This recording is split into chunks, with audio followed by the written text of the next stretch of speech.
مریم کون کیمپین کر رہی ہیں اس وقت پنجاب میں؟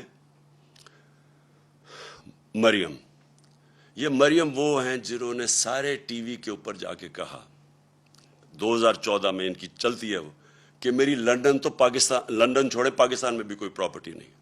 جب یہ کہہ رہی تھی ان کو نہیں پتا تھا کہ 2 سال کے بعد، کیونکہ اللہ الحق ہے، پینما کا انکشاف ہو جاتا ہے، جدھر پتہ چلتا ہے کہ لنڈن کے سب سے مہنگے علاقے میں لنڈن جانتا ہوں، سب سے مہنگے علاقے میں 4 بڑے بڑے مہنگے ترین اپارٹمنٹس ان کے نام پہ ہیں۔ جب یہ 2014 میں کہہ رہی تھی تب ان کے نام پہ تھے، اور 2016 میں انکشاف ہو جاتا ہے۔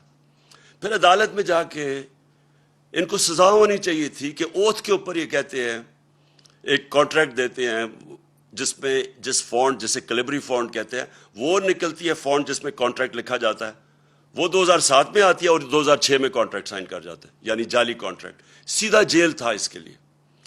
بدقسمتی ہمارے ملک کی کہ طاقتور پکڑے نہیں جاتے، اور ایف آئی آرز کن کے اوپر ہو رہی ہیں؟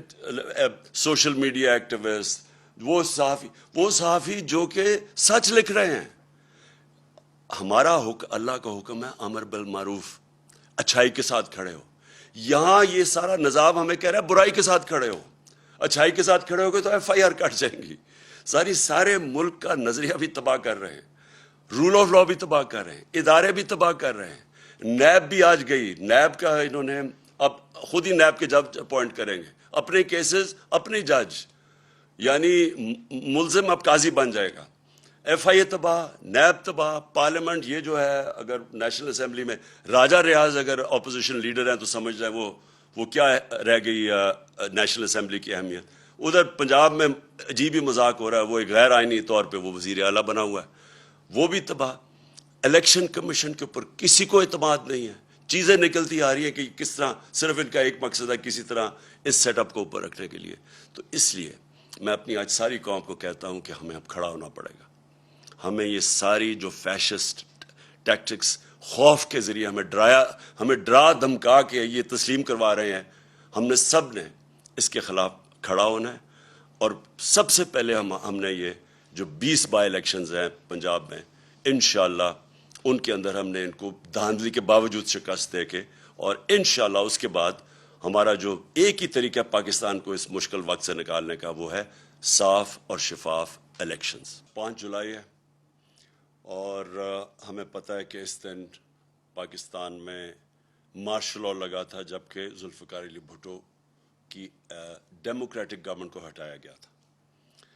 تب بھی جب مارشل لاء لگا تھا تو ایک بہت بڑی وجہ اس کی کہ امریکہ خوش نہیں تھا ذوالفقار علی بھٹو سے، اور بلکہ ہنری کسنجر کی ایک کوٹ کی جاتی ہے کہ اس نے تھریٹن کیا تھا کہ we will make you horrible example. اور تب بھی ایک پاکستان کا پرائم منسٹر، کئی اختلاف سے، لیکن وہ ایک پاکستان کو آزاد فورن پالیسی کی طرف لے کے جا رہے تھے۔ مطلب یہ آزاد فورن پالیسی کا مطلب یہ کہ وہ فورن پالیسی جو اپنی عوام کی بہتری کے لیے ہو، یعنی کسی اور ملک سے کو خوش کرنے کے لیے نہ ہو، اپنی عوام کے کیا فائدے ہیں اس کے لیے فورن پالیسی بنے۔ تو تب بھی ایک بہت بڑا نقصان ہوا پاکستان، کیونکہ جو جمہوری پروسیس تھا وہ جو چل رہا تھا وہ رک گیا۔ مارشل لاء آیا اور اس کے بعد پھر سے شروع ہوا، اور ہم نے دیکھا کہ وہ پھر رکا بعد میں جا کے۔ لیکن اب جو ہوا اس میں جو ایک ہی چیز جو تب 77 میں اور اب جو چیز کامن تھی وہ یہ کہ امریکہ خوش نہیں تھا کہ پاکستان ایک آزاد فورن پالیسی بنا لے۔ وہ چاہتے تھے کہ وہی فورن پالیسی ہو کہ حکم ملے، ایک ٹیلی فون کال آئے اور پاکستان ان کی جنگ میں شامل ہو جائے، اور 80,000 پاکستانی جانیں ان کے لیے قربان کر دے، اپنے ملک کا بھی نقصان کرے، اور آخر میں پھر بجائے ہمارا شکریہ ادا کرنے کے لیے ہمیں یہ کہا جائے کہ جی آپ نے ہماری مدد نہیں کی افغانستان جنگ میں اور ہمیں ہی ذمہ دار ٹھہرائے۔